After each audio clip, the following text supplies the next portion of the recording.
Class 6 NCERT English chapter 2 का हम notes लाए हैं। कंपोनेंट्स ऑफ फूड, न्यूट्रिशंस मतलब कि पोषक तत्व, food substance that provide nourishment to our body.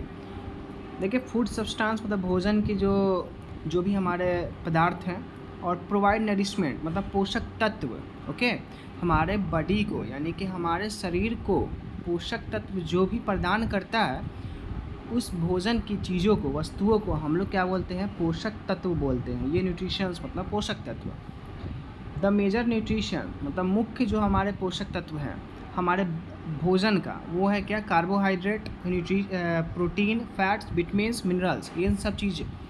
In addition हम जोड़ देंगे और क्या कि food also contains dietary fibres and waters. कहने का मतलब क्या है कि आहार, भोजन का आहार और पानी, इन सब चीज़ों का भी इसमें मेल मिलाप होता है। Carbohydrates and fats mainly provide energy to our body. हमारे बॉडी को कार्बोहाइड्रेट्स और फैट्स, इन दो चीज़ क्या करता है? तो एनर्जी देता है, ऊर्जा प्रदान करता है। फैट मतलब वसा हो गया, कार्बोहाइड्रेट का carbohydrate. Carbohydrates these are energy giving compound. ये दोनों क्या करते हैं? तो ये ऊर्जा प्रदान करते हैं। और there are may be simply carbohydrates, ठीक है, simple carbohydrates and complex carbohydrates, 2 types of carbohydrates, okay. और ये हमारा एनर्जी गिविंग कंपाउंड है। इसमें आगे बढ़ेंगे। और फैट क्या था? These are very high energy giving compounds, they produce greater amount of energy than carbohydrates, okay. ये क्या करते हैं? तो फैट क्या है? तो very high energy giving compound, बहुत ज़्यादा मात्रा में ये एनर्जी देते हैं, और ये produce greater amount of energy than carbohydrate से ज़्यादा ये एनर्जी प्रदान करते हैं। मिनरल्स की बात बोलेंगे तो these are elements required by our body in a small amount. जो मिनरल्स हैं ये हमारे बॉडी में बहुत कम मात्रा में मौजूद है। ये तत्व हमारे बॉडी में कम मात्रा में मौजूद है। इट इज एसेंशियल, बहुत ज़रूरी है हमारे ग्रोथ के लिए एंड डेवलपमेंट के लिए। बोन्स के सबसे बड़ी बात क्या है? बोन्स यानी कि हड्डियों की डेवलपमेंट, ग्रोथ के लिए बहुत ज़रूरी है। टीथ के लिए, रेड ब्लड सेल्स के लिए, इन सब चीज़ों के डेवलपमेंट, वृद्धि के लिए काफ़ी ज़्यादा यूज़फुल है, उपयोगी है और इम्पॉर्टेंट भी है। प्रोटीन की बात बोलेंगे, these are body building foods, they help in growth of our body. जो प्रोटीन है हमारे बॉडी का बिल्डिंग, एक तरीके से बोलते हैं स्ट्रक्चर को बनाने में काफ़ी हेल्पफुल है प्रोटीन, और ये मदद करता है हमारे बॉडी को ग्रोथ होने में, वृद्धि करने में, ठीक है। विटामिन्स की बात बोलेंगे, these are organic compound that protect our body from disease. जो विटामिन्स है ये हमारा कार्बनिक पदार्थ है जो क्या करता है? रोगों से हमें बचाए रखता है। रफेज की बात बोलेंगे तो it is the dietary fibre present in the food and it facilitate regular movement of the bowels and prevent constipations. जो रफेज है एक पोषक तत्व है जिसे हम लोग चारा के रूप में बोलते हैं, अन्न का स्रोत बोल सकते हैं। ये क्या करता है? तो जो हमारे आहार वाले भोजन है उसमें प्रेजेंट होता है, मौजूद होता है, और ये रेगुलर मूवमेंट, जो हमारा बॉवेल्स, पेट की आंत में जो मौजूद है, उस आंत को क्या करता है? मूवमेंट रेगुलर करते रहता है नियमित रूप से, और ये कंस्टिपेशन, जो पेट का समस्याएं हैं, उनसे दूर रखता है। बैलेंस डाइट की बात बोलेंगे कि it provides all the nutritions that our body needs और in right quantities along with adequate amount of roughage and water. Balance diet क्या करता है? ये हमारे बॉडी के अंदर में जो न्यूट्रिशंस है, पोषक तत्व है, वो नीड्स है, बहुत ज़रूरी है, और ये राइट क्वांटिटीज़ मतलब कि जितनी आवश्यकता है हमें उतनी ही मात्रा में इसे कंज्यूम करना, रखना है।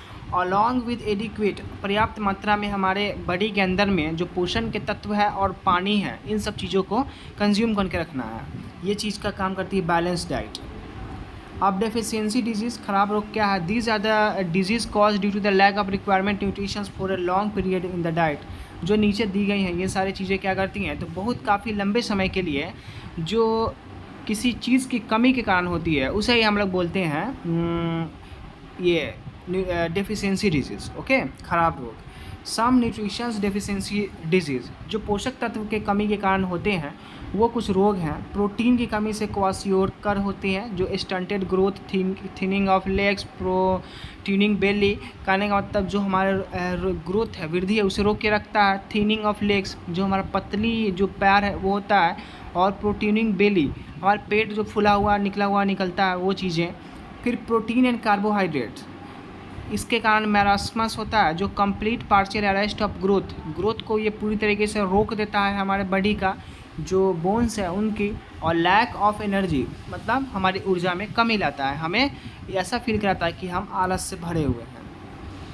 आगे बढ़ेंगे, विटामिन सी की बात करेंगे तो इसके वजह से विटामिन डी में हमारा रिकेट्स हो जाएगा।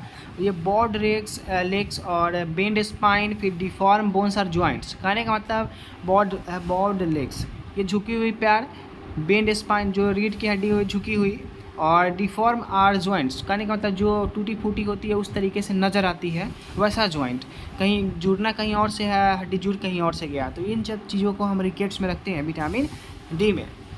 विटामिन सी की बात करेंगे, स्कर्वी होता है, bleeding and swelling of germs और वीकनेस, जो ब्लड सर्कुलेशन कहीं से भी थोड़ा सा भी कट फट जाने से बहुत ज़्यादा ही ब्लीडिंग होता है, तो ये चीज़ें। फिर स्वेलिंग ऑफ जम्स, जो मसूड़ा हम ब्रश करते हैं तो मसूड़ा से खून आने लगता है, वो चीज़ हो गई। वीकनेस मतलब कि आपको कमजोरी का एहसास दिलाने वाला है विटामिन सी की कमी से।